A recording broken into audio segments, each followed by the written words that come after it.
Well, one of the big driving factors that caused the great financial crisis obviously had to do with the housing market, and specifically the negative equity that was rampant in residential real estate leading up to the GFC, and certainly for the first few years of the GFC. There was a lot of negative equity in the housing market. The fact is that many people owed more on their home than the homes were worth. And that certainly contributed to the great financial crisis. So, how are we doing today with negative equity? A lot of people are comparing right now to the GFC and saying, hey, we're in a larger housing bubble. This time is going to be much worse than the first housing bubble. And so for the next few minutes, we're going to talk about negative equity and compare now versus the great financial crisis. And if you're new to my channel, welcome. My name is Jason Ferrier. I am the housing nerd. And for the last 7 years, I've been a realtor and investor in Central Ohio. And I appreciate you joining me on this live or on the replay. If you join me on the live or you're looking at the replay, hit the like button, subscribe to the channel. It helps me out. It's free. It only takes a second to do. So thank you. All right. So let's look at negative equity. During the great financial crisis, in 2009, of all the mortgaged residential properties, in other words, all the properties that had a mortgage on them that were residential, so 1 unit to 4 units, we're not talking apartment buildings, we're talking 1 to 4 units, approximately 26% of mortgage properties had negative equity, meaning they had less than zero equity. So if you have a house that you owe $100,000 on, as an example, the value was less than 100 grand. And if you tried to sell the home, you could probably sell it for 80,000, 90,000, 60,000, less than you owed on it is the point. So 26%, think about that. That's over a quarter of all the homes out there that had a mortgage on them actually had negative equity. Pretty shocking, right? If you extrapolate that into the number of homes, that's about 17.25 million homes. Yeah, 17.25 million properties. It's a lot. That's a lot of homes. Now, let's look at 2025 and see how we're doing. And actually, these numbers are for 2024. That's the latest data I could find from CoreLogic. And most of this info is either from CoreLogic or from Black Knight, or I found some other information on HUD, on the HUD website, and I'm sure you can too. The links are in my description below. But when you look at negative equity in 2025, this is how we're doing. We have approximately 1.8% of all mortgage properties have negative equity that owe more than their home is worth. And so back in the GFC, to say it again, that was 26%. Now, 1.8%. Obviously, a massive difference. The 1.8% equals approximately 960,000 homes. 960,000 homes. So, and when you dive in further and you look at the equity, not the negative equity, but the equity that folks have now in the US, that it has now topped $17 trillion. 17 trillion, not billion, trillion dollars. It's actually, according to CoreLogic, about $17.5 trillion of home equity. That's up, by the way, in 2024, that was up 2.5%, or about $425 billion. So from a comparison standpoint, when you look at now versus the great financial crisis, this one factor stands out big time when I look at the two different time periods. And I ask, hey, what are the chances that we're going to see another housing bubble worse or like we did in 2008. Now, there's certainly some similarities, and we're going to talk about those more this week. And all this week, I'm talking about on these lives, I'm talking about the 2008, or however you want to say it, housing crisis, the GFC versus right now in the housing bubble. Because again, a lot of people have told me, have asked questions, clients of mine, certainly, but also I just see the comments on my channel. I see the videos on YouTube that this housing bubble is much worse and we're doomed. So I wanted to examine that. And so yesterday we talked about supply. If you missed that video, check it out. But we talked about the supply end of things and how many, homes we had for sale back leading up to the GFC versus now. And then today I'm talking about negative equity. So what does all this mean about negative equity? And how does this translate into a housing market crash? Not everybody knows. Sometimes I assume you know, but you may not. Well, if you have negative equity, then that means you really have no options when it comes to your home. If you need to dispose of it or move on or it becomes unaffordable. So if you owe more than your home's worth, you can't really sell it unless you do a short sale. So you can always do that with a bank. So you're selling for less than the home. You're actually selling for less than the mortgage is, and the bank will take a loss. And a lot of times you as the borrower will end up with a large tax bill. That can happen. Or you can get foreclosed on. That happens too. But you really can't sell for a profit and walk away, nor can you refinance, because oftentimes you have to have some type of equity to refinance depending on the lender and the product you're using. So your options as a homeowner, if you happen to be underwater, are very limited and not a great situation to be in. So if you have equity, though, you can certainly sell for a profit. You can cut your price or sale price and sell for a profit still. And a lot of times you can refinance if rates come down enough to make it make sense. All those options exist. But without equity, your options are definitely limited. So though this factor here tells me, hey, there's a lot of cushion in the marketplace. There's a lot of cushion in the houses. It doesn't mean that we're not in a housing bubble. It doesn't mean that we're not going to see a decline in home prices in 2025. It definitely doesn't mean we're not going to see some type of cataclysmic housing market, event horizon event. But it does mean that the chances of having one of those type of cataclysmic events is muted because of all the equity. I mean, let's face it, if you have this much equity in the United States in your residential real estate and home prices fall 10, 15%, you still have trillions of dollars of equity. Trillions of dollars. And the average homeowner probably still has a good amount of equity. According to CoreLogic, not sure if you knew this, the average homeowner who has a mortgage has over $250,000 of equity. They have something to the nature, last time I looked, it was about $299,000. So 80% of that, you could call it, 85% of that is tappable, meaning you can extract it from the property because you have to have some skin in the game, some money down, some equity in order to refi usually.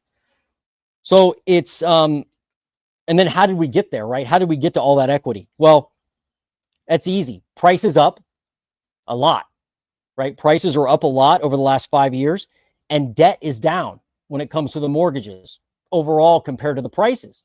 I'm not saying the overall mortgage market has less debt in it. I'm saying that the average homeowner has more equity. So if you're paying on a 30-year mortgage and your home value continues to rise, you are going to see your equity increase. That's how it is. One of the other major differences that goes along with this is the rampant use of adjustable rate mortgages and interest-only loans that the average home buyer was using back during the GFC. Those right now are a sliver of the marketplace. And so the majority of homeowners now have 30-year fixed rate debt. When you have 30-year fixed rate debt, and the majority of homeowners have debt that is in the 4 or 5% range, some people have debt in the 3 and 2% range, you're going to pay down your principal a lot faster. And don't forget, there's a lot of people out there that don't even have a mortgage. I'm just talking about equity and mortgages right now. But there's a lot of people that don't even have a mortgage. They own their house free and clear. More so than ever, if my memory serves me. So the idea that, hey, the housing crash is coming, it's going to be way worse than it was last time. If you hear that, or somebody tells you that, or you hear it on YouTube, I can think of a few channels that like to say that often. Ask them about the equity in homes, and they'll probably say something like, yeah, well, that only lasts until it doesn't last and home prices collapse. That's true. If home prices collapsed 50%, 60%, then yeah, we would probably have an equity issue, right? But if home prices collapse by 5, 10, 15%, I'm not sure we'll have an equity issue. There'll definitely be stress in the housing market. There ain't no doubt about that. And a lot of people who purchased over the last few years who haven't built the equity, they will be hurting. But the folks that purchased before that, or the majority of folks, probably can stay in their homes and still have options to either refi or sell. And probably, if you think about the equity position and refinancing, if we have some type of recession, you can honestly see it right now in the 10-year treasury, and you can see it in the mortgage market, and you can hear it. You can definitely hear it. There are warning bells going off, folks, that the interest rates are coming down, that mortgage rates are coming down. And if a recession happens, like it did during the GFC, and interest rates come down, that's just going to make refinancing easier, not harder. But if you don't have equity, you can't refinance. And that prevented a lot of people from refining during the GFC. Got a comment here. What's up, Chris Weisel? I've been looking at county records while home shopping in Cleveland. Yep, Cleveland.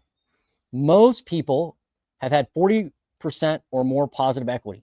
I did come across an investment property with a bad rehab that may be underwater. Good. That's a great way to shop for a house. One of the things you can use, Chris, one of the tools that I use, and you could use this too, is it's called PropStream, P-R-O-P, Stream. It's like a real estate database, and you can go in there and actually search for equity levels. Like you can say, hey, I want to know everybody in Cleveland in this zip code that has equity under, 10%, 10% or less equity, or more equity. Some people want to shop for more equity in homes to do seller financing, but you can cut it any way you want and look for properties like that. You can look for foreclosures, auctions, people with bankruptcies, people with divorces, probate, all kinds of different filters. And they actually have a driving app where you can drive around the streets, and it'll map where you're going, and then you can click different properties. It'll bring up the details, and you can save them into a list and then market to those properties. That's what I do anyway. So yeah, keep doing that. That's a great way to hunt. You got to keep hunting, no doubt. Thanks for the comment, Chris, and thanks for watching. As always, I hope you're successful in your endeavors with your rehab house up there we talked about. Yeah, so when I look at this, I go, all right, now, and people have asked me this, what do I do to protect myself from this equity problem, potential problem, right? Like, I don't want to be one of these 17.25 million people with negative equity like during the GFC. So how do I protect myself? The best way to protect yourself is to be cognizant of your equity from a spending standpoint. A lot of people have equity in their homes, and a lender is happy to give you a home equity line of credit or a cash out refi in order to obviously put another loan into business, right? Into service. So you, as a homeowner, that equity is important. So cherish it. If you're going to use your home equity, use it for something other than, putting in a swimming pool or going on vacation. I mean, I've heard stories of people using their home equity to go to Disneyland or Disney World. Either one's a bad idea. Don't go on vacation with the equity. Don't buy a car with the equity. Don't spend $30,000 on a wedding using your home equity. Horrible idea. Horrible. Like, if you need the home equity in order to go on vacation, or you need to tap your equity to fund a wedding, you should just go to the courthouse and get married. Or if that's your child who's getting married, and you're funding that wedding, have them go to the courthouse and get married. If you have to tap your equity to go on vacation, find something local to do that doesn't cost anything. But going on vacation and putting in a pool, or building a man cave, or buying a car, or buying a side-by-side. Here in Ohio, a lot of people buy side-by-sides, and then they end up giving them up very quickly because they're payments they can't afford on a $30,000 Razor side-by-side, right? Who knew? So be cognizant of your spending, and don't think of your home as an ATM. If you are going to tap your equity in your house, I advise you to try to buy something that has cash flow with it. Buy a cash flowing asset. So I have used my home equity before on my primary house to put a down payment on a block of properties. I have done that, and it felt good. It felt good to say, all right, here's some equity out of my home. I can use this to put the down payment on a block of rental properties, and you're really bringing no cash out of your pocket to closing. And then you fix them up, obviously, and depending on your strategy, you can pull some cash out of those in order to pay for the rehab dollars, pay back your primary home equity, depending on the interest rates that you're getting, or go buy more properties, right? That's kind of how the process can work. But if you're going to tap your equity, do something with it that produces cash. I mean, I have heard horror stories of people using home equity to buy Bitcoin. Yeah, again, like, you better know what you're doing with Bitcoin in order to buy that, because you don't want to be underwater. If something happens with your job, you don't want to be underwater. So I would say those are the things, those are the small pieces of advice I have as just an average everyday person. The other thing that can help you as a homeowner avoid equity traps is to buy your house right. Often people don't know this, but one of the first things I was told as an investor in real estate from someone who had been doing it for 40 years was, you make money when you buy a house, not when you sell it. And I looked at him and thought, what does that mean? Now I understand, because if you buy a home right, it makes things a lot easier when you go to sell it, because when you bought it for the low price or with an equity position, when you go to cash out, your profits look a lot better. So when you go out and look for a home, if you're paying over asking price, if you're paying over appraised value for a home, it's not happening a lot anymore, but it does still happen. Think twice about that. Think twice about extending yourself to the very limit when you buy maybe even your first house.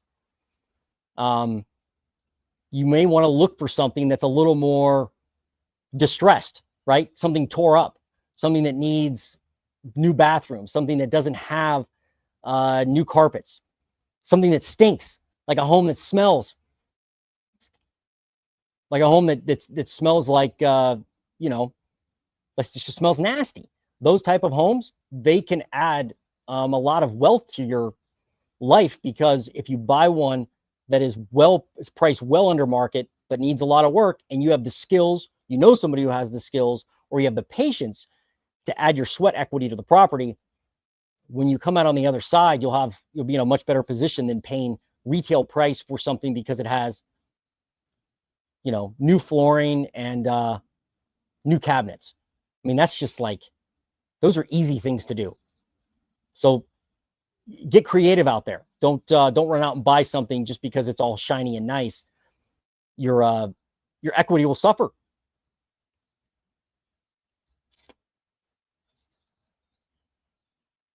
What's up, Chris? Thanks. Fingers crossed that we'll be in contract by end of day. We got a verbal agreement this morning, I think. Woo! Wow. That's awesome. Awesome stuff, Chris. Thank you. Thanks for sharing that. I hope it works out well for you. I really do. I'm not gonna. I won't jinx it right now. But when it's all said and done, I'd love to know.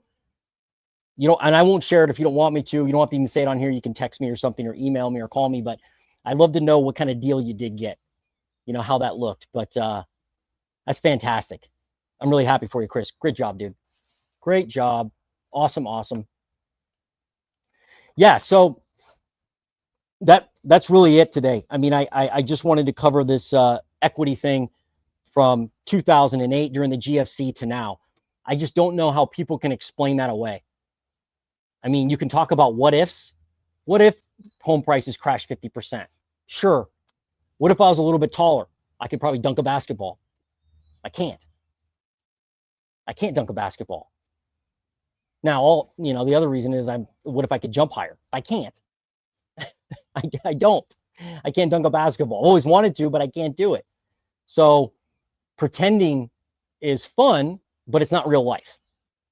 I think there's way too many people right now projecting their wants and wishes as fact instead of what's reality, because reality is what you live with. You guys know that. Anyway, I hope that helped today. I hope it gave you a picture of what's happening now versus 2008. Later this week, tomorrow, could be actually Thursday or even Friday, I'll do a couple more episodes, and we're going to talk about some reasons why now may look worse than 2008. Not from the equity position, but from some other areas. One of them, I'll give you a hint, one of them has to do with insurance and taxes. That's definitely a problem. So we'll dive into that more here in the next few days. Also, don't forget on Thursday, it'll probably be Thursday, I'll do a Redfin update. I always do a deep dive into the housing market for Redfin data and talk about the entire national housing market and analyze certain metros, anything you want me to look at as a viewer, whatever metro you live in, I analyze it live. Yeah, and I think that's a great time for us to get together and talk about overall in the housing market. So, all right. I hope you guys have a great day, and we'll see you on the next video. I'm the Housing Nerd, and I'm out.